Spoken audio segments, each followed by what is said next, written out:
Hello friends, I'm Pratibha, self-trained narcissistic abuse recovery life coach. Narcissistic abuse பற்றின கன்ஃபியூஷன்ஸையும் டவுட்ஸையும் clarify பண்ணிக்கிறதுக்காகவும் ஹீலிங்காகவும் என்கிட்ட paid session attend பண்ணணும்னு நினைக்கிறவங்க ஸ்க்ரீனில் தெரிகிற இந்த வாட்ஸ்அப் நம்பருக்கு மெசேஜ் பண்ணுங்கள். உங்கள் வாழ்க்கையை மாற்ற போகிற 30 நாள் சேலஞ்சோட 11வது நாள். நச்சுகளோட கண்டிஷனிங்கால் உங்ககிட்ட இன்னொரு அன்ஹெல்தி ஹேபிட் டெவலப் ஆகியிருக்கும். எல்லாத்துக்கும் மற்றவங்க கிட்ட பெர்மிஷன் கேட்குறது. உங்களை சார்ந்த எந்த முடிவையும் நீங்களாக எடுக்கவே மாட்டீங்க. சின்ன சின்ன விஷயத்துக்கு கூட மற்றவங்களோட பெர்மிஷன் வேணும்னு எதிர்பார்ப்பீங்க. உங்கள் டெய்லி ரொட்டீனை கூட மற்றவங்க பெர்மிஷனோடு தான் நீங்கள் பிளான் பண்ணுவீங்க. உங்கள் லைஃபோட முக்கியமான முடிவுகளுக்கு கூட மற்றவங்க கிட்ட பெர்மிஷன் கேட்பீங்க.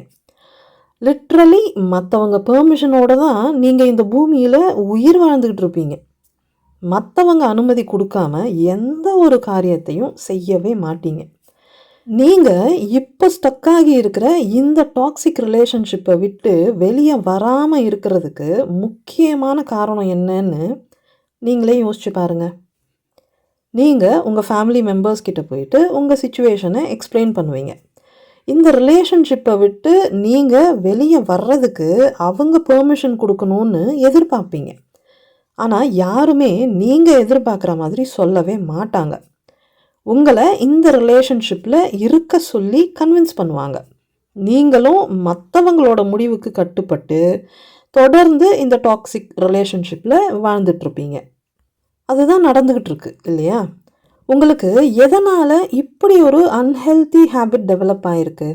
மற்றவங்க அனுமதி இல்லாமல் உங்கள் லைஃப்பில் நீங்கள் எந்த ஒரு முடிவையும் எடுக்காமல் இருக்கிறதுக்கு காரணம் என்ன அப்படின்னு பார்த்தீங்கன்னா, நீங்கள் எடுக்கிற முடிவு எல்லாமே தப்பாக போயிடும்னு சொல்லி உங்களோட சின்ன வயசுலேருந்தே உங்களை நம்ப வச்சுருப்பாங்க. அதையே சொல்லி சொல்லி உங்களை கண்டிஷன் பண்ணி வச்சுருப்பாங்க. நீங்கள் எடுக்கிற முடிவுகள் தப்பாயிடுங்கிற பயத்தால் நீங்கள் எல்லாத்தையும் மற்றவங்க கிட்ட சொல்லி அவங்க பெர்மிஷனோடு அதை செய்கிறது தான் சேஃப் அப்படிங்கிற அந்த எண்ணம் உங்களுக்குள்ள ஆழமாக பதிஞ்சு போயிடும். ஃபைனலி அதுவே உங்கள் இயல்பாகவே மாறி போயிடும். நீங்கள் அடல்ட் ஆன பிறகும் எவ்வளோ வயசானாலும் 30, 40, 50 வயசுலேயும் கூட இந்த அன்ஹெல்தி ஹேபிட்டை நீங்கள் கண்ணை மூடிட்டு ஃபாலோ பண்ணிகிட்ருப்பீங்க. இந்த அன்ஹெல்தி பேட்டர்னை இன்னையிலேருந்து நீங்கள் உடைக்கணும். உங்களோட நல்லது கெட்டதை தீர்மானம் பண்ணுறதுக்கு யாரோட பெர்மிஷனும் உங்களுக்கு தேவையே இல்லைங்கிறத நீங்கள் புரிஞ்சுக்கணும். உங்களுக்கு பிடிச்சதை செய்கிறதுக்கும் உங்களுக்கு பிடிக்காததை செய்யாமல் இருக்கிறதுக்கும் யாரோட பெர்மிஷனும் உங்களுக்கு தேவையில்லை. உங்கள் வாழ்க்கையை நீங்கள் நினச்சபடி வாழறதுக்கு யாரோட பெர்மிஷனும் தேவையில்லை.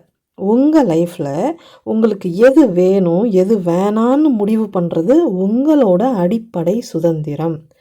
இது புரியாமல் நீங்கள் எல்லாத்துக்கும் மற்றவங்க கிட்ட போயிட்டு பெர்மிஷன் கேட்டு நிற்கும்போது அவங்க உங்களை கண்ட்ரோல் பண்ணுறதுக்கான அதிகாரத்தை நீங்களே அவங்களுக்கு கொடுக்குறீங்கன்னு அர்த்தம்.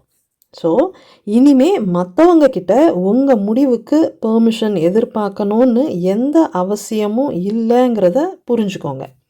ஜஸ்ட் ஒரு இன்ஃபர்மேஷனாக நீங்கள் மற்றவங்களுக்கு அதை சொன்னால் போதும்.